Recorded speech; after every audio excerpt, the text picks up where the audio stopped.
let's go on to our next segment. We wanted to just talk a little bit about, we want to spotlight some of the work we're actually doing inside the Pentagon. It's a very important work. And I'm going to see if we can we unmute and turn on Dave's video? Hey, Dave, how are you? Jolly swell.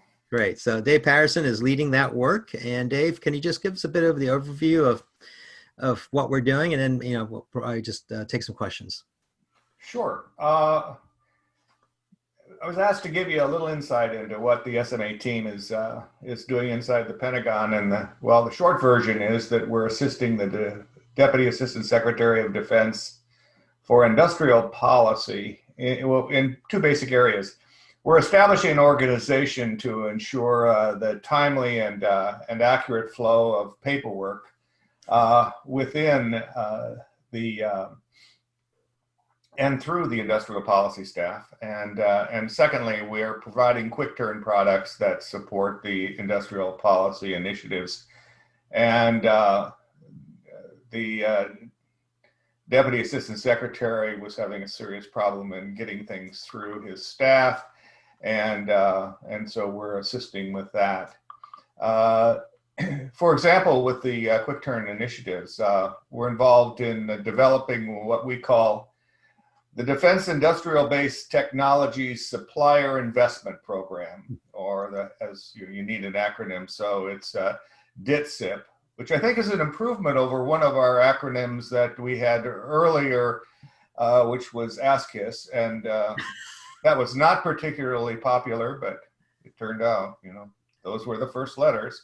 And we're addressing the fact that technologies critical to the U.S. defense systems are at risk from foreign sourcing. DoD investment in onshoring companies, we believe, can reduce that risk. And that's bringing back the technologies, particularly in microelectronics, back to the U.S. And when you consider that 90% of all of the microelectronics design is done here in the United States, and the development, manufacturing, testing, and packaging is we only have about 12% of those value-added parts to the value chain. And it puts us at significant risk when you consider that a great deal of that's done in Asia, and significant parts of our legacy systems are in China. And our logic to this is very straightforward. We're relying on a threat-based budgeting structure to recommend investment targets. And the threat, clearly in this instance, is the dependency on foreign sourcing for our critical defense technologies, and principally China. Requirements in this case are defined by the threat with the capabilities described to address the requirements. Congressional funding buys the appropriate capability to reduce the threat. So it's very straightforward. You have threat, requirement, and I have no idea who that person is behind me. And obviously decorating the tree. That's important. That is important. That's an important requirement. And the tree is the capability, I guess. Hi, Charlotte. So we're congressionally funded, buys the appropriate capability, and that reduces the threat. Yeah. So Dave, it sounds like a lot of the work that we do when we have the opportunity to do work in the Pentagon is kind of a combination of things. It's around organizational effectiveness, typically directed towards the political appointee or the very senior person in that organization, as well as actual support on the real content. Well, yeah. In fact, we're developing content, so that's a significant aspect of what we're doing, and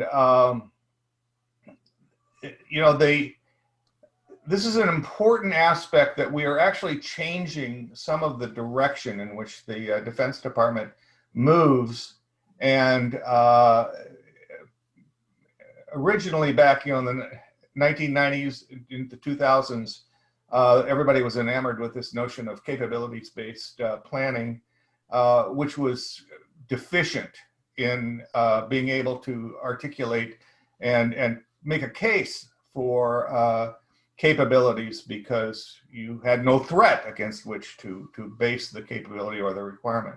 And so we're in fact kind of changing course there, and so far it's been very effective. And from a larger perspective, I think we're also developing an organization for the Deputy Assistant Secretary, where it will be an easy transition from being a deputy to the actual Senate confirmed Assistant Secretary of Defense for industrial base policy that's been authorized in the 2021 National Defense Authorization Act. Yeah. So I think that we're kind of in cutting edge territory here with regard to the initiatives that are being planned for the Department of Defense. Yeah, I think it's the work that we do there exemplifies kind of one of the really core values or principles of our firm in terms of being doers versus just advisors. So we have a very talented, in this case, also very senior group of individuals that are doing this work. So not only actually kind of, we're leveraging their decades of experience and intellect around some of these issues, they're also moving paper, frankly, just figuring out faster ways to move paper and improve quality, rewrite memos. And so they're kind of, they're just kind of filling whatever gaps is needed by our customer there. Yeah, and I think it's also instructive to note that, whereas we do coordinate with our work with the staff, we're much more streamlined, and we can turn out work much more quickly, and we're not bound by the bureaucratic consensus process. Mm-hmm. Thank you, Dave. Just one more, can you just spend a minute about, because this is incredibly important and it's going to go on into the next administration, kind of how we're helping them actually organize actual investments around the Defense Production Act into programs of record? That's right. And again, I fall back on this microelectronics initiative, but more importantly, when you find out that in some cases that microelectronics that are provided by China, for example, are 51% of one of our precision guided munitions programs, that's a little disturbing. It is. It is. And we have a number of our clients who have been the recipients of some of the Defense Production Act. I was just in Mobile, Alabama yesterday, and they had received a $50 million grant through DPA to kind of develop a new capability at their yard. With regard to the Defense Production Act, I think it's important to realize that the Defense Production Act is a near-term and finite authority to do particularly investment, but more importantly, to direct companies that are already providing products for the Department of Defense to make the Department of Defense products the number one priority on the line. Great. Thank you. Thank you, Dave. You bet. John,